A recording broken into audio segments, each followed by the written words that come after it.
Okay, in this video we are going to actually access different characters inside the string, sometimes called indexing. The term slicing is basically more relevant to arrays, lists, or actually the mutable structures, but we will see. I'm just comparing because you may listen this term slicing again and again, but really it is indexing. But we will see the indexing or slicing sometimes is used. These two terms are used interchangeably. We will see the examples of slicing in detail in lists and in more detail in NumPy arrays. But here you just think that indexing and slicing are the same things. Index. So for example, I have this A, let's say this is A, array A, and I want to access its fourth element. Here the fourth character element is E. By the way, this A is a variable. If I want to access the very first character, the indexing, the number, the positioning starts from the integer 0. That's the first character. So if I want to print out of it, that will print G. If I access, for example, if I write the index 3, what do we mean? That means the fourth element. The fourth element is E. What will be printed? What will be printed if I access the fourth element, the index 4? If I access this thing, a space will be printed, and you will be seeing nothing, because when a space is printed, actually nothing colorful is printed there, and you might be thinking, oh, nothing is printed, nothing have been accessed. Actually a space character have been accessed. So yeah, we can actually access a substring inside a string as well. For example, we want to access, for example, a substring starting from index 3 and all the way up to index 8, but does not include the index 8. So it will include the character at index 3, which is E, character at index 4, which is space. Let me write space in this way. Character at index 5, which is O, character at index 6, next character, which is F, then a space, which is 7, and then the character at 8. So this is not included to be accessed. This is included. This is inside. This is included. This is not included. So we can access a substring. So starting from 3, ending at 8. Let's see an example, and we'll come back to this slide again after a few minutes. So let's say we have a string S. Let's say, how are you, and who are you? Let's say. So let's say that's a string. Okay, and what we really want is we want to access, for example, we want to access the element. To access the elements, you have to write the square brackets. That's a standard notation in Python. Whenever you have a collection and you want to access different elements, that collection might be a string, that collection later on we will receive might be a list, maybe a tuple, dictionary, maybe a set, maybe an NumPy array, maybe a pandas structure. I mean anything that is a collection. Normally it is accessed by, if it has different elements and we want to index them, the indexing notation is square brackets. And indexing always starts from 0 rather than 1 in Python. There are some languages in which the indexing starts from 1. For example, MATLAB, the indexing starts from 1, but in Python and in several other languages, the indexing starts from 0, which has some benefits over starting with 1. It has some benefits. So starting with 0 is okay. It's okay. So let's say we want to access element at index 5.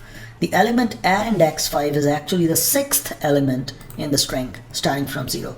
So first, second, third, fourth, fifth, 6th. So R will be printed. So let's see.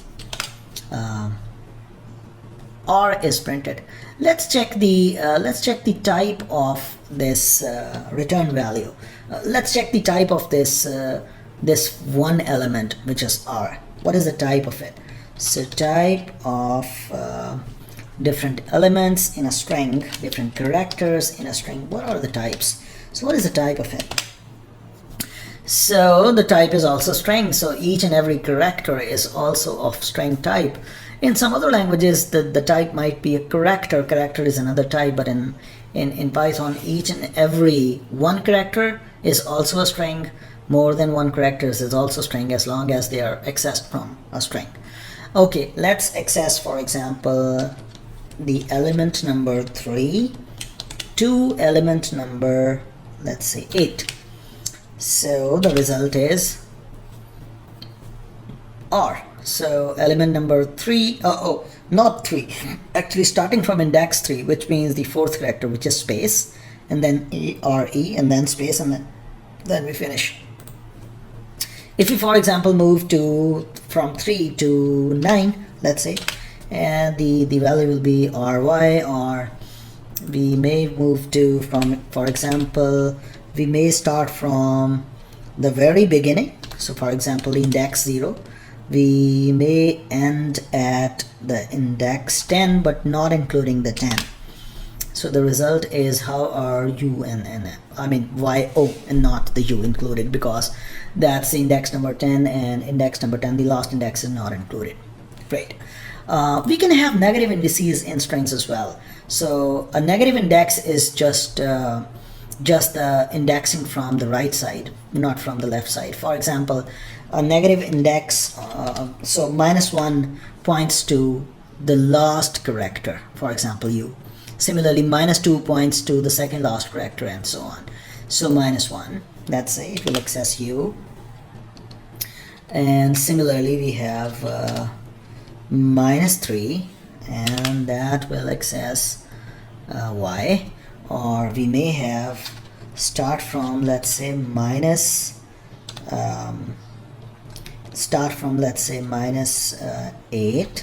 and go till -3. That means go back to -8 index, and then move to -3 index. Okay, and -3 in this case, let's see what's the result. R. What is that? Why R? Oh, this R. I guess this R. Let's check it out. So this is -1, -2, -3. That's index number 3. So 3 is not included. -3 is not included, so it has to stop here. Okay, that's -4, -5, -6, -7, and -8. Oh, great. So that should be printed. It has printed.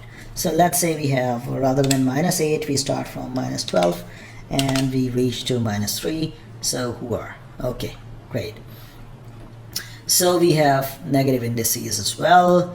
And by the way, this kind of fetching this kind of substring is sometimes called slicing. I mean, we are just fetching the slicing, although the term slicing is much more popular in mutable data structures. What is a mutable data structure? What is an immutable data structure? Well, yeah, I should tell you right now, you cannot change any character in the string. That might look like a bad news for you, but once the string is created, the elements in the strings are not changeable. So for example, let's say at position number 1, you want to place a character, let's say E. That's not possible, and the reason is, the string is a data structure. The string is a variable type, a data type that is immutable or unchangeable. Once created, you cannot change its contents. They stay fixed. You cannot change them, you cannot alter them, you cannot delete certain contents from it. I mean, once created, it stays as it is. You can copy this into another string. You can copy and paste, but you can get a substring and copy into another variable, for example, but the contents of S cannot be changed. So all the kind of data types in Python that are unchangeable, the contents are not changeable, they are called immutable, and string is immutable. So the term slicing makes much more sense, or it is more popular in the data structures that are mutable.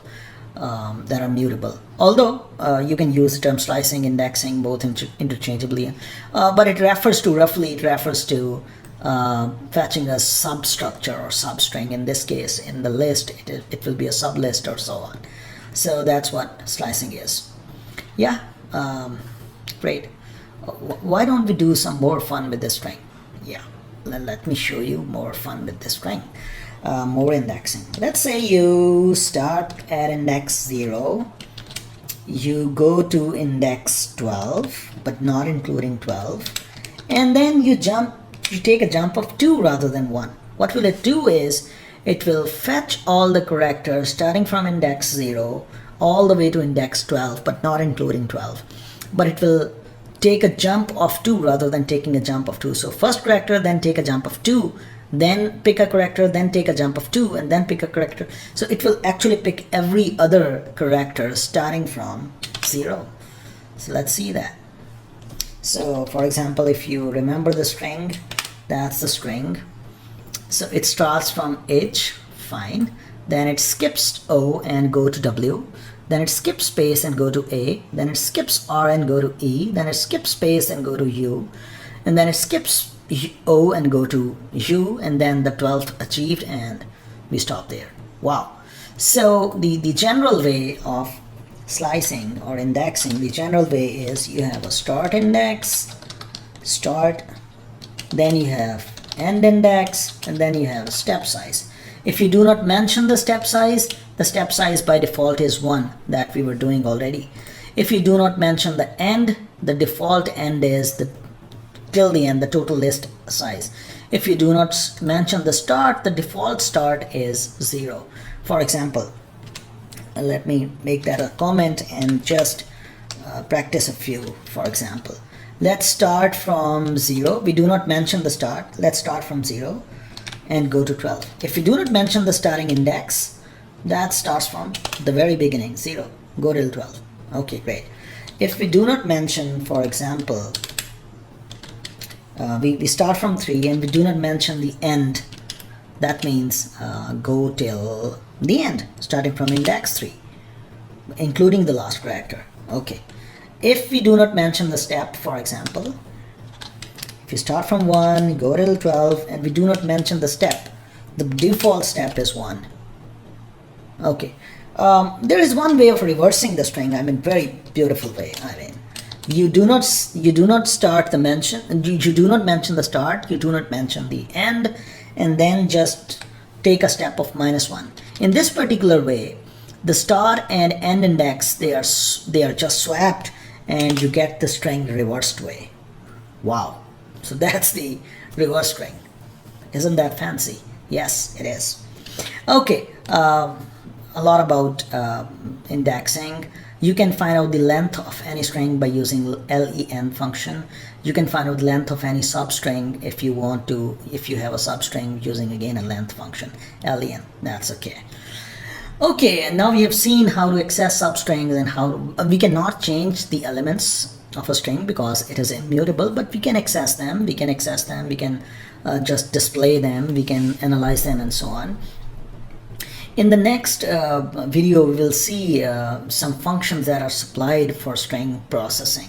What we can do with strings, and I mean, how can we manipulate those strings? Although we cannot manipulate the contents of a string, but we may copy a string, we may get a string, manipulate it, and save it to another variable, and what kind of functions that are available in string data structure, string data type. So let's see that in the next video. Hope to see you in the next video.